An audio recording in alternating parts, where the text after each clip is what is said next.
हरे कृष्ण दोस्तों, मैं हूं अनुज शर्मा। एक बार एक व्यक्ति था, एक नाई की दुकान पे गया बाल कटवाने के लिए।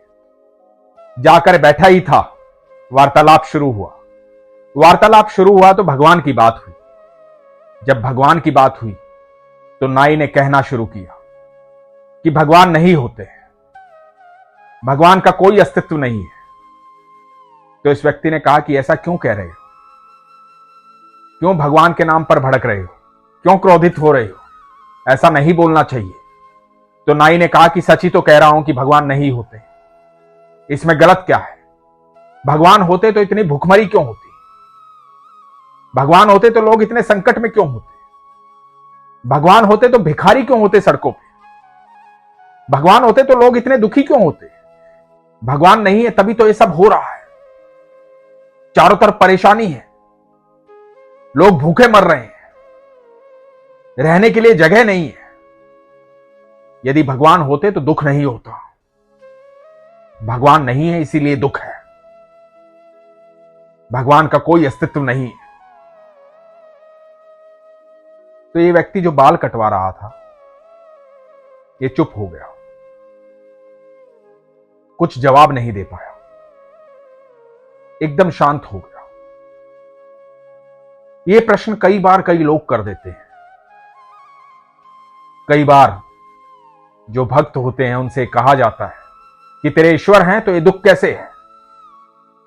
लोग भूखे क्यों मर रहे हैं? रहने को ठिकाना क्यों नहीं है? लोग इतने कष्ट में क्यों हैं? बेरोजगारी क्यों है? भूखमरी क्यों है? सूखा क्यों पड़ा हुआ है? और भक्त के पास भी कई बार जवाब नहीं होता। उसी प्रकार ये व्यक्ति चुपचाप बैठा रहा। जब इसके बाल कट गए, इसने पैसे दिए, पैसे देके सैलून से बाहर निकला और बाहर निकल के 10-15 कदम ही गया होगा, इसने देखा कि एक व्यक्ति बड़े बुरे हाल में, दाढ़ी बढ़ी हुई है, लंबे लंबे बाल हैं, एकदम अव्यवस्थित दाढ़ी है। गौर से उसको देखा। उसको देखने के बाद वापस सैलून में गया और जाके उस नाई से कहा कि सुनो, नाई भी नहीं होते। तो उस नाई ने कहा कि ये क्या कह रहे हो? बोला सच ही कह रहा हूं कि नाई भी नहीं होते हैं। तो नाई ने कहा मैं तो हूं, मैं तो यही हूं, मेरा सैलून है, सब जानते हैं मैं यहां पे हूं, तो तुम कैसे कह रहे हो कि मैं नहीं हूं? तो उस व्यक्ति ने कहा कि बाहर देखो। उस व्यक्ति की दाढ़ी बढ़ी हुई है, बाल बड़े हुए हैं, अव्यवस्थित है।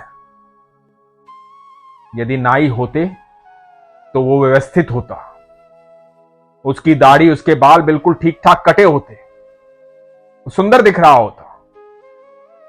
नाई नहीं होते, नाई नहीं है।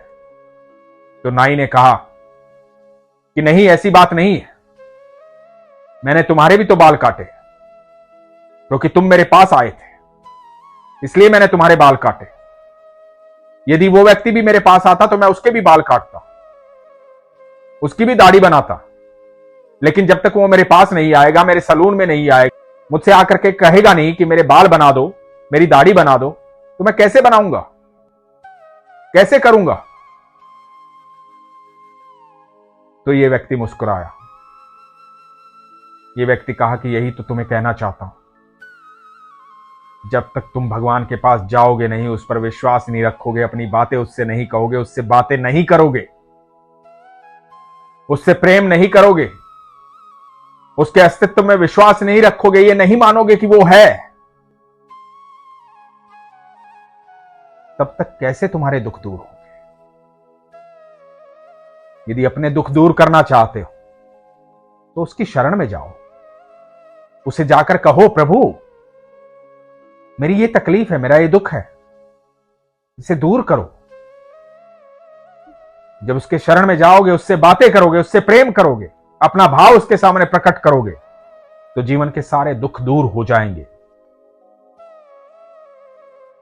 जिस प्रकार इस व्यक्ति को यह विश्वास करना पड़ेगा कि नाई होते हैं और वो तुम्हारे पास आएगा तब तुम बाल काटोगे, उसी प्रकार तुम्हें भी विश्वास करना पड़ेगा कि ईश्वर होते हैं,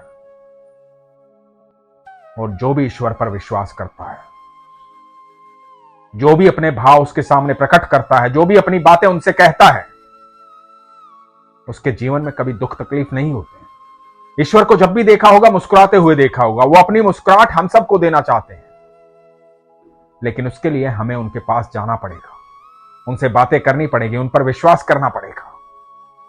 यदि आप भी अपना दुख दूर करना चाहते हैं, अपनी तकलीफें दूर करना चाहते हैं, तो विश्वास कीजिए। जो विश्वास करता है उसे ईश्वर की अनुभूति होती है, उसे ईश्वर दिखाई देते हैं, उसे पता होता है कि मेरे ठाकुर हैं और वो मेरी हर बात सुन रहे हैं।